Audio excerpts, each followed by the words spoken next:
first job was cutting lawns. Newspaper girl. Shoveling snow, babysitting, and cutting lawns.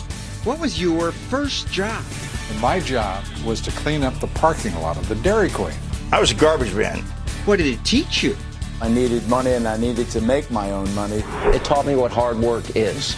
I'm told that today there are no jobs. There's nothing out there. Nothing. But there are jobs out there. Yes, we are hiring. And even some young workers do just fine. I'm only 16. I'm already getting paid more than most of my friends. Do internships exploit workers? The Obama administration says yes.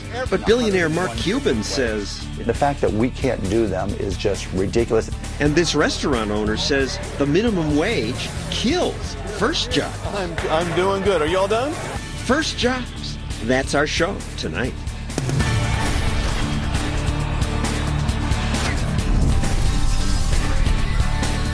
And now, John Stossel.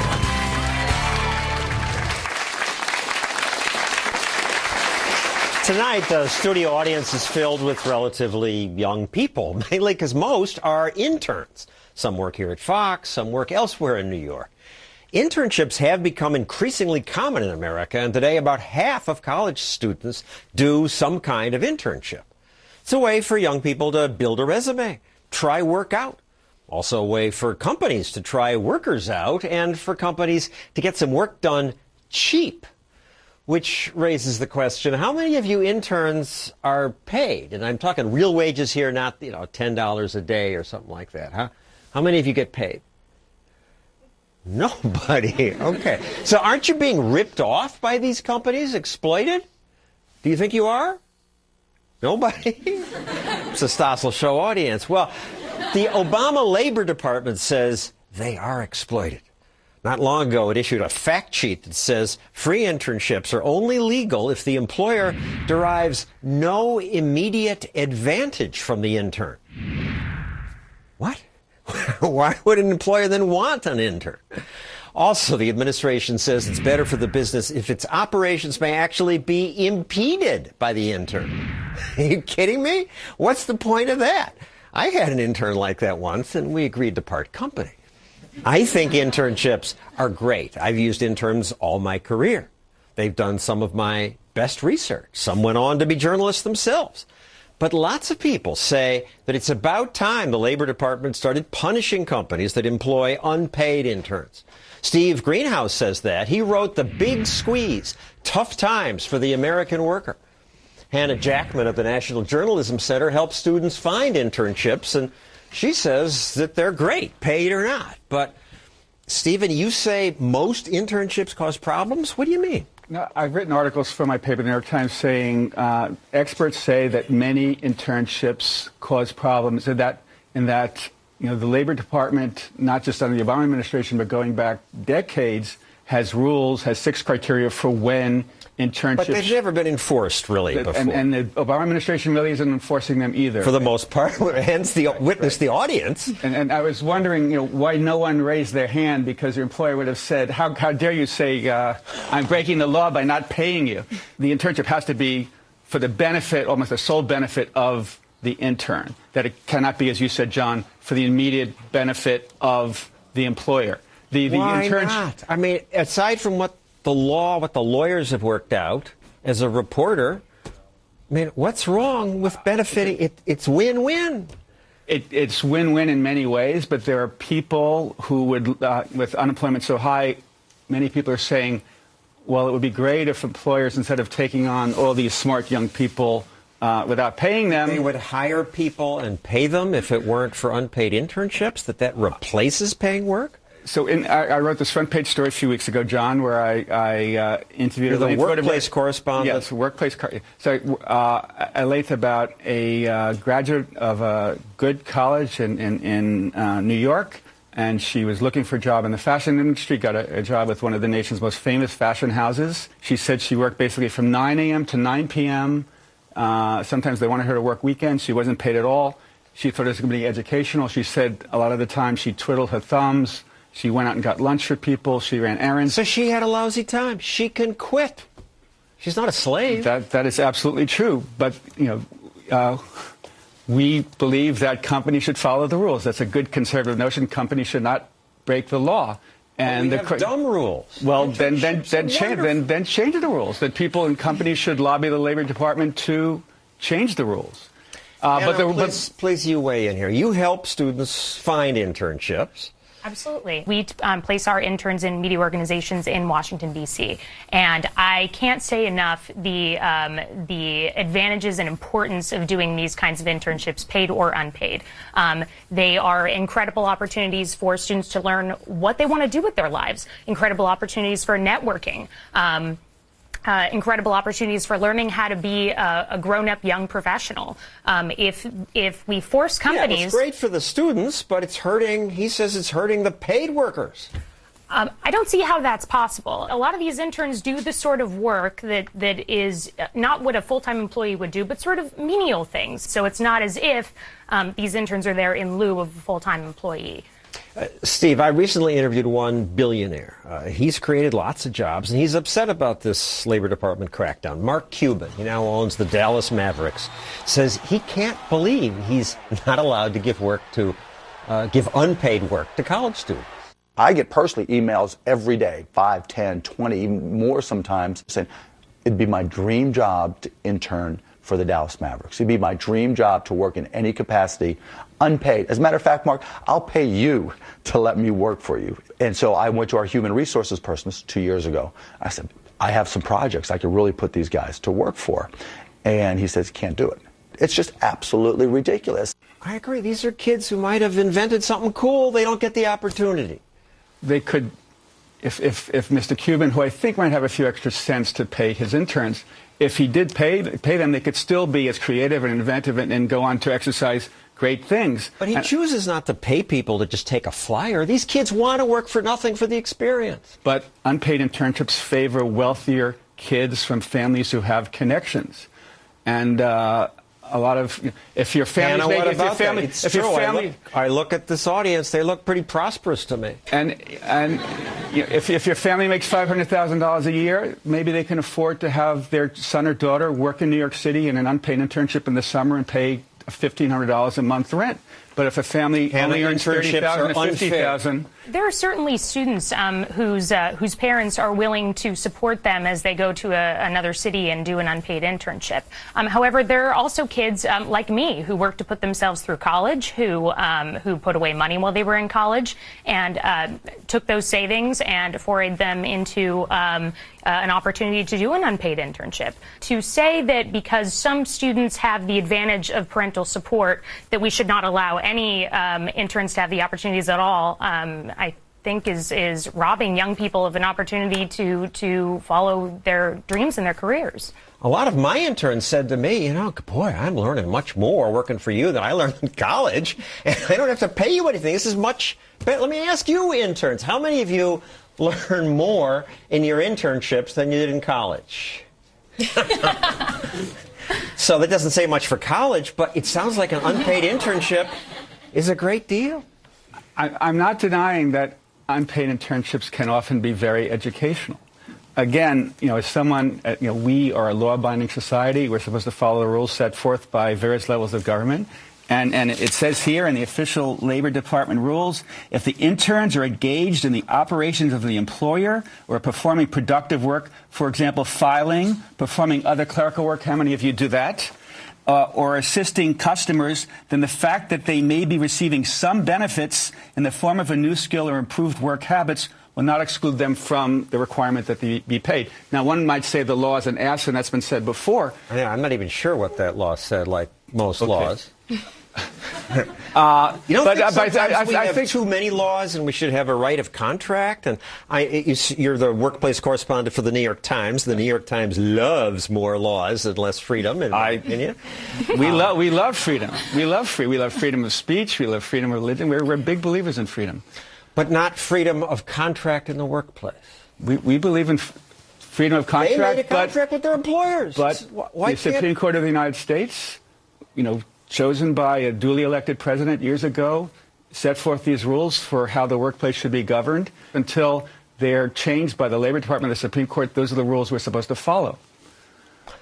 So we're all lawbreakers here, and I'm guilty too, because I've employed lots of interns. Thank you, Stephen Greenhouse and Hannah Jackman. Next, we tell you about some teenagers in high school who are landing high-paying first jobs. How's that possible? Plus, stories about first jobs. Here's Bill O'Reilly. My first job at 16 was working in Carvel ice cream stand. It taught me to show up on time. All right? First rule when you get a job, show up on time. Carvel, great, I got minimum wage, but all the hot fudge sundaes I wanted, good job, I wish I still had it. So he started at Carvel. Other Fox personalities got their start working as a bus conductor, a garbage man. Their story's coming up.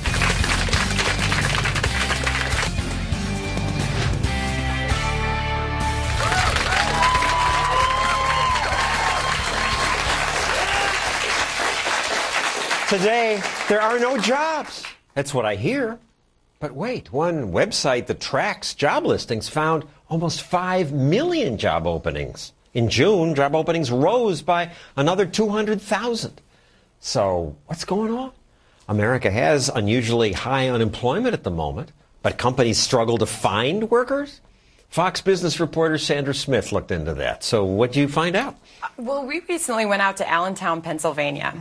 We went to a company called Air Products, where they on hand have over 600 job openings. We went to a small town and found jobs, John. So it's not altogether unreasonable to say that there are jobs out there that are going unfulfilled for long periods of time. And in many of these jobs, you don't even have to have a college education, most of which you do not have to have a college education. A lot of the people we talk to, young men, simply had high school degrees. You did this report. Let's play a clip. All we ever hear is that there's no jobs in America. What if I told you that in that building right there, high-paying jobs sit vacant for sometimes up to a year? Are you actively recruiting? Absolutely. Every day. You can start at $20 or more an hour. But most of America's college grads don't have the skills he seeks. Politicians in Washington love to push the importance of higher education. Higher education is not a luxury. But for many skilled workers, there's another path to the American dream. Vocational school. The kids who attend Lehigh Career and Technical Institute, they get jobs. I'm only 16. I'm already getting paid more than most of my friends. He just bought himself a car. Sold my old car and just got a new one with the money I had made. Nick Sinetti learned technical skills in high school. You had many job offers, as I understand it. A few out of high school, yes. So you didn't go to college? I didn't want to go to college, really. I have a brother right now that just got out of college with a master's degree, and he's having a lot of trouble finding a job in his field. So the guy with the master's degree can't find a job, but the tech student gets it. Yeah, it kind of brings a smile to my face looking at those guys that I interviewed because they're proud of what they do. And they said simply college just wasn't for them. Their families in some cases couldn't afford college.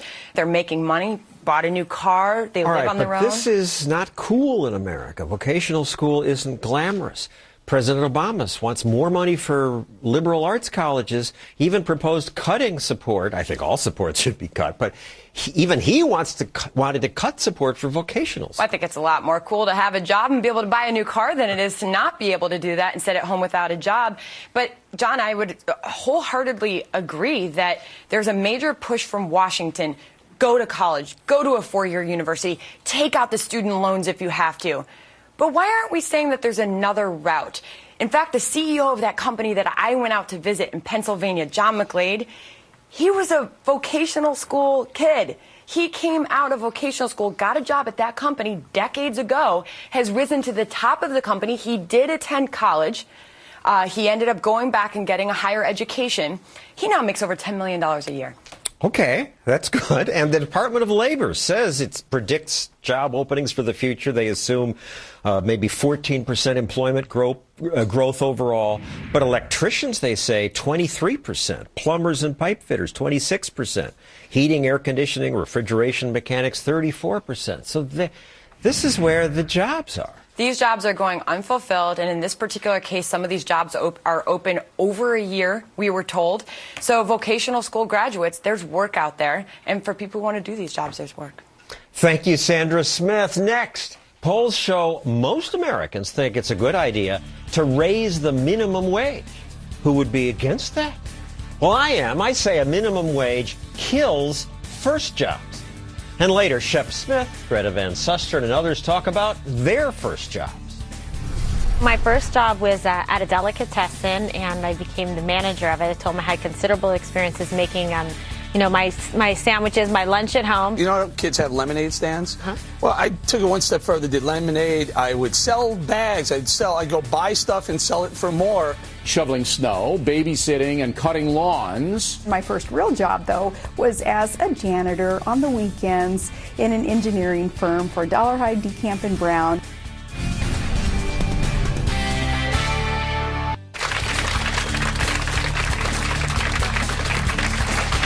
A couple years ago, Congress raised the minimum wage to $7.25 an hour. Now some congressmen want to raise it to $10 an hour. And that sounds reasonable. It's more like closer to a living wage. And it's logical to think that raising the minimum will give every worker a little more to spend, and that'll be good for them and the economy. They'll spend, people will hire more. Yippee! It's win-win. It's no surprise that 2/3 of Americans support a $10 minimum wage. One of the congressmen who sponsored the $10 minimum is Minnesota Democrat Keith Ellison. He tells me that without the minimum wage, an employer will pay the least they can, even if they could pay more, because why they can get away with it. People would be paid 10 cents, 2 cents, 3 cents. Well, it sounds logical, except if it's only the law that prevents greedy employers from paying 2 cents or 10 cents an hour, how come most Americans get paid more than minimum wage? What's going on here? Well, let's ask a businessman. Merv Christ owns a restaurant and bar in Bakersfield, California called The Prime Cut. Now, you pay most of your workers above minimum wage. Well, about half's above, and about the other half is hostess. So and why busboys. pay any of them above minimum wage? You don't have to. Well, they've learned skills in their work life that if I don't pay them that, someone else will pay them more, and that's because of the knowledge they've learned. You have to pay them more because of competition. Absolutely. To keep them. Absolutely. Something called the free market. Who thought that could raise people's wages? A lot of your employees start at the minimum wage and then work their way up. Absolutely. That's the way. That's the ones that don't have the knowledge already need it. Interns. They want the knowledge. If the knowledge is the information. The information's the wealth. That's how you make it.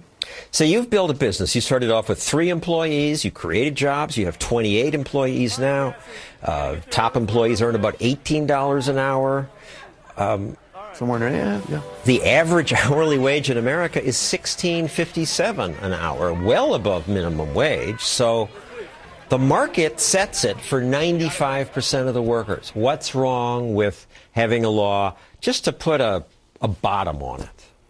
Well, it takes people who don't have any experience, and it cuts them out of the market. You don't want to bring in an employee that doesn't know anything. I mean, literally, some of the high school kids, at my old place, we used to have a lot of high school kids come in, and they'd work in the deli.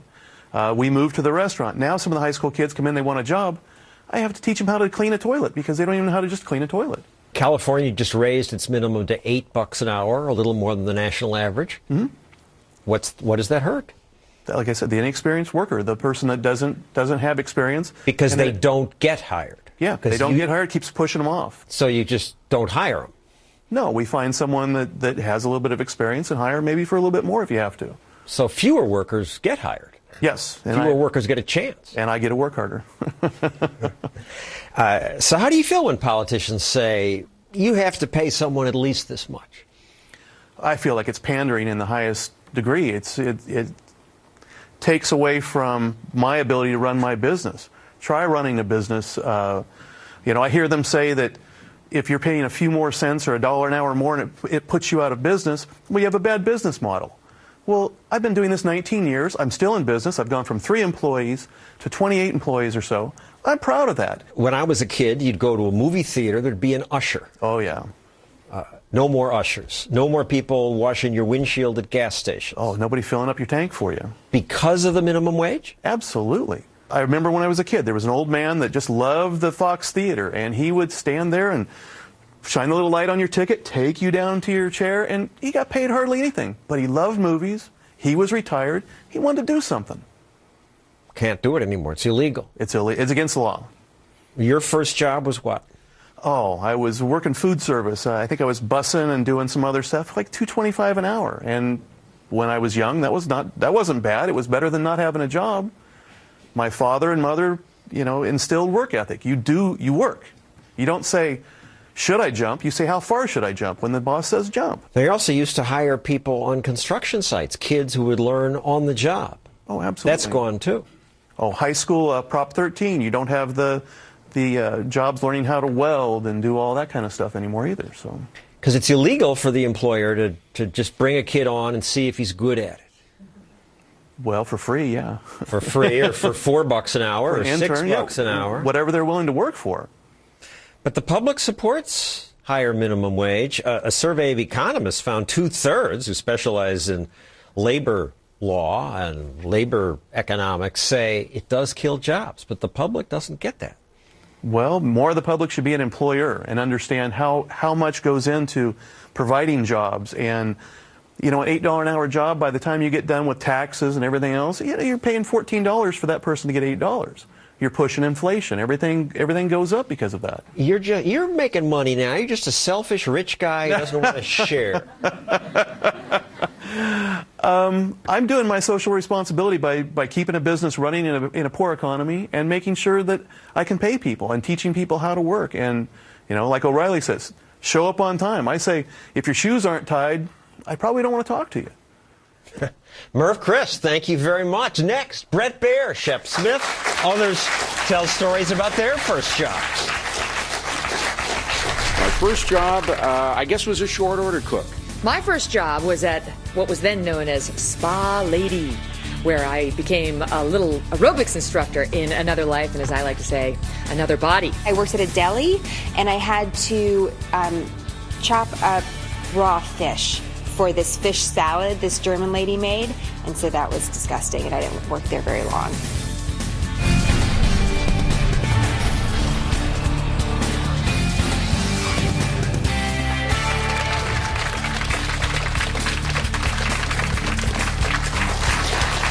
What was your first job?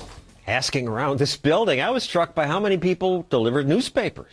13 years old, I became a Long Island Press delivery boy. A newspaper girl. I was delivering papers when I was 11 or 12. And lots of people said their first job was restaurant work. My job was to clean up the parking lot of the Dairy Queen. I was washing dishes Friday, Saturday, and Sunday. I was 8 years old. I worked at my father's bakery.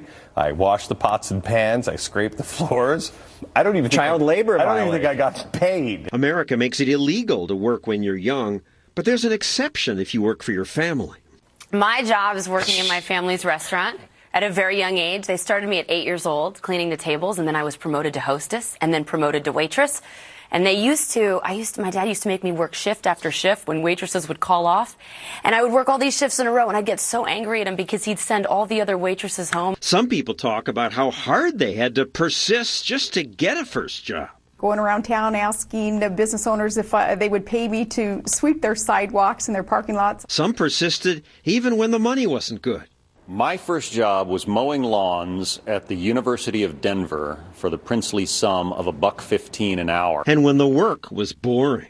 Okay, my first job was in the back room of a dairy in Appleton, Wisconsin, and I had the job of getting all the coins from the cash register and putting all the pennies in those paper rolls. Then I put all the nickels in those paper rolls and the dimes and the quarters in paper rolls. So I spent about 8 hours a day stuffing those paper rolls, and they would go off to the bank. Many worked long hours. Working school nights till 2 a.m. And my mom would pick me up at 2 o'clock in the morning. She was raising 5 kids, not just me. And the third night this happened, she said, "Billy, you need to find another job." Shannon Breen helped her mother renovate houses. I had a little scraper tool, and I had to go around to every pane of glass after they were painted and scrape off any glue, any paint that was left on there. Charles Payne worked at a little shop in Harlem. It was a tough gig. You did the snoring, you did the register, but also I was in a location where I had to also be a security guard as well. And that was a pretty tough one. That's all I can tell you. Today, some laugh about the hard work. I was a garbage man, and it was one of those guys who rode on the back of the truck. You jumped off, and all the pails were there, and you threw them in. And they didn't have, like, plastic ones back then. They had those big, heavy metal things. And you throw them in, and sometimes you pick this thing up and you go, whoa! And the hard work taught valuable lessons. Did it change my life? It most certainly did. I decided I never wanted to ever be a professional person who puts those money in those paper things. It was dreadfully dull, and I decided I have to have a job that's fascinating. And of course, I always wanted to be a lawyer because I knew I'd always be in trouble, and I'd never be able to afford a lawyer, so I better be a lawyer. So I ultimately became a lawyer. Only a few of my colleagues found early jobs in the field we're in now. They were giving away airtime as a contest, be a DJ for an hour. And so I was, and I was... Well, what did you do to win the contest? 12. Oh, you entered a playlist. You said, what songs would you play? And I really thought, okay, now what does the station sound like? Can't believe that they gave me a key to a radio station and let me open it up, sign it on the air, and, do everything from news and disc jockey and sports. And it was a terrific job. And I found only one other person who really liked his first job. First job I had was between ages 16 and 20 when I worked in the summers as a sailing instructor in a day camp. And what it taught me was that there are people in the world who, when you're doing a job that you would do for nothing, will actually pay you, and when they're offering it, don't object. Most first jobs were not much fun. They didn't have a dishwashing machine. I used to have to wash pots and pans and scrub and all the plates, and it was a busy restaurant. I can tell you what my worst job was. It was washing dishes in an industrial kitchen at a hospital. The dishwasher was so big you walked into the dishwasher, and I've never been so wet, so humid, so hot any time in my life. But most everyone said they're grateful for the lessons they learned. It taught me that if you work hard, you can you can earn things and accumulate things and do with it what you will. It taught you the value of work and also the dignity of work. There's something about getting it yourself. It taught me that you had to keep showing up for work. It taught me to be punctual, because if people don't get their newspaper, they're very angry. What it taught me was that I could do better than minimum wage. And I went out the next summer, bought my own lawnmower, and I would charge people $8 to mow their lawns, and I would do it in about an hour, and I had a much more lucrative business working for myself. I learned that if I wanted to buy anything for myself, I needed money and I needed to make my own money. So it was a lesson I learned very early on, that I wasn't entitled to anything. So it was, in all regards, it was really the beginning of a life that, as a capitalist. I learned it was kind of a hoot, even that early in the morning, to make a little money. Stuart Varney's first job was working in one of these double-decker buses in London. Taught me a lot. How do you deal with drunks? I learned how to do that. How do you learn to deal with the general public? Well, you get a lot of that as a London Transport bus conductor. It also taught you punctuality. You may not be late when appearing for your shift. It was one of the toughest jobs I ever had, but I'm glad I did it.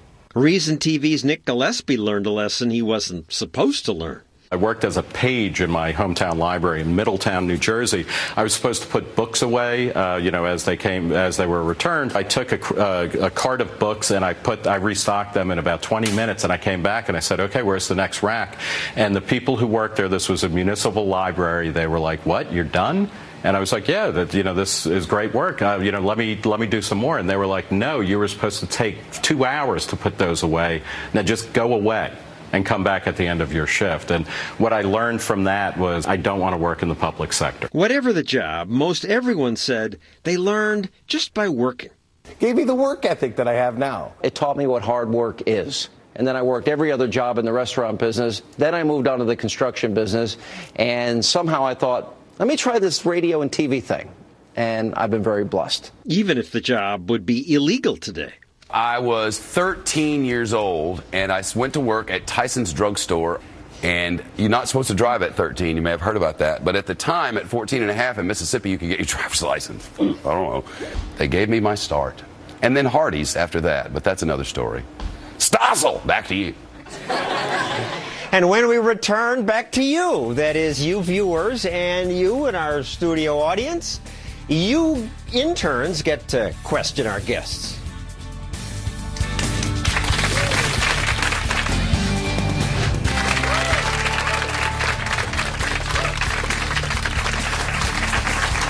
We're back with your questions for my guests. Stephen Greenhouse, the author who says interns are abused. Hannah Jackman, who finds students internships. And restaurant owner Merv Christ. He's upset about the minimum wage. But first, from my Facebook page, Mary Aho says, any legal job is a contract between employee and employer as long as interns aren't forced to work free or the contract isn't breached.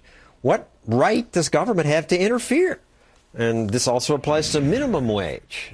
And I think she makes a lot of sense. Stephen?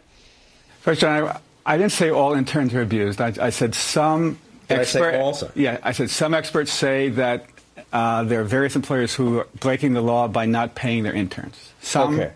So bad things are happening. Yes, I say good things are happening. Yes. So why do countries enact minimum wage laws? People who oppose because politicians are dumb. Maybe. Maybe they're smart. Maybe they're all above average. I doubt that. But clearly, the government's going back many, many years decided that we have to set a floor for wages because, when unemployment is as high as it is, 13 million people are unemployed. They know what the floor is. Well, one could debate what the right floor is. You're absolutely right, If John. government can just lift us, if $8 is good, why not $20? Why not $100 an hour? We'll all be better off. Exactly.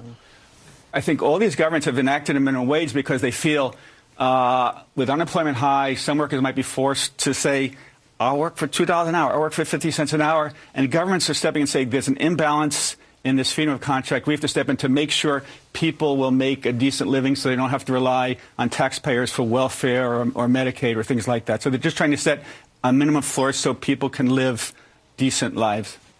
Just before we go to the audience, either of you two want to comment on that? Well, specifically on the minimum wage side, it's a learning wage. It's an entry-level wage. It has nothing to do with making a living. It's for kids going to high school, kids going through college. You're living at home. There's other support systems for you to understand. Show up on time. Do the other basic things to have a job. Well, now it's illegal. Yes. In your opinions, is academic credit a fair substitute for a salary in these entry-level jobs or internships? Yeah, Hannah, you start with that. You notice more and more there's bureaucratic demand. Prove you get credit. Absolutely. If you contract with the employer and say that in exchange for this work that I'm going to do for you as an intern, you're going to offer me academic credit, that's fine. I think that if you contract with the employer and say in exchange for this experience, I won't be paid or I will be paid some small amount, a stipend, a scholarship, an hourly wage, that's fine too. I think there are lots of different arrangements that work. How about if you get no money, no credit? No money, no credit, I think is fair. Once you start making demands on companies to pay you or offer you academic credit, they may very well say, I don't want the hassle, and not offer those opportunities at all. So I would rather see... I just want to add to that. ABC, where I used to work, they were always in tune with the latest in Democratic Party thinking. And they decided, we can't have these internships where we don't pay anybody. And they decided before it was publicized that it was illegal, we're going to pay everybody $10 an hour. And that's great for those well-connected interns who got the job, but they cut the internships in half. There were far fewer opportunities. Exactly. I would rather see interns have the opportunities to intern rather than not have those opportunities at all. And that is the unintended consequence of forcing companies to give academic credit or give money for internships. Yes. This is for Mr. Greenhouse. You mentioned earlier that only wealthier students, or a lot of times students from wealthier families, can take advantage of these unpaid internships. My parents certainly aren't wealthy. In fact, my mother's on SSI. So what would you say to the students that don't have wealthy parents that still saved money for several years, tucked it away, and was able to take advantage of this opportunity? It's great if they could get internships, but who's going to pay their rent in Manhattan? Where they get the money to pay them. So it's really hard. So unfortunately... Where do you get the money to pay your rent? I worked for several summers. In fact, I started a small video business and filmed weddings for 2 years. That's great. That's great. I admire you. Yes, go ahead. So earlier, Sandra was talking about how many people don't really realize the opportunities behind like vocational school. Do you think that with the unemployment rate being so high and the deterioration of our economy, do you think that a lot of people will be switching and maybe going to vocational school more, or do you think that people are going to continue going to universities and colleges and paying off their student loans like in the years to come? And I think some people who might otherwise have gone, to college to get a bachelor's degree are saying, well, instead of majoring in philosophy, maybe I'll major in nursing, or instead of getting a BA in biology, maybe I should become an engineer because there's a shortage of engineers. But by and large, the studies show that those with a college degree earn $300,000 more a year, more in their lifetime than someone with just a high school degree. So I think by and large it's a very good idea to get a college degree, and sometime the economy should right itself and the unemployment rate will drop, and I think the payoff for having a college degree will be even bigger. So a lot of you will be deep in debt, and it's not for everybody. But thank you, Stephen Greenhouse, even though we disagree about everything. Hannah Jackman. We agree about college, John. Coming up, I'll tell you about my first job.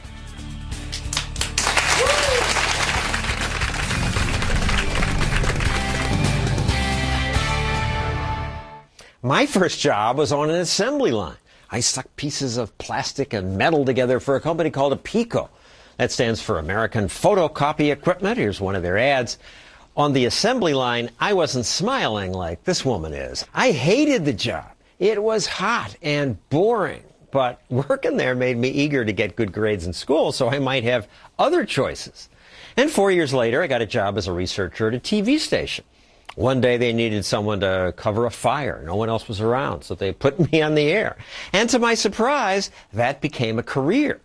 I say surprise because I never planned to be a TV reporter. I didn't even watch TV news. I never took a journalism course. It's why I think you interns are doing the right thing, experimenting with careers, figuring out what you like, what you're good at, what you're not good at. And I have one other piece of advice for you. It's important to keep showing up, to apply for the job you want. And if you don't get it, apply again. Job seekers often assume companies are organized, that there's this personnel office that carefully evaluates each applicant. So people drop off their resumes and wait to hear. But often it's not how it works. Often companies are disorganized. They don't want to spend any money to hire anyone until suddenly they need someone right now. And then it's tedious to go through all those resumes on file. But they remember the intern who was helpful last summer, or the kid who just shows up repeatedly, eagerly asking for work. That persistent person is often the one who gets hired. That's how Martha McCallum got a job. My first job was at the Village Cheese Shop in Wyckoff, New Jersey. I think I went in there once a week for about 6 weeks and bugged them every time I went in, asking them if they needed anybody for after-school help. They finally hired her. Now, it's no fun to just show up and keep asking, but it does work. Outside a nearby welfare office, I was told recently, there are no jobs.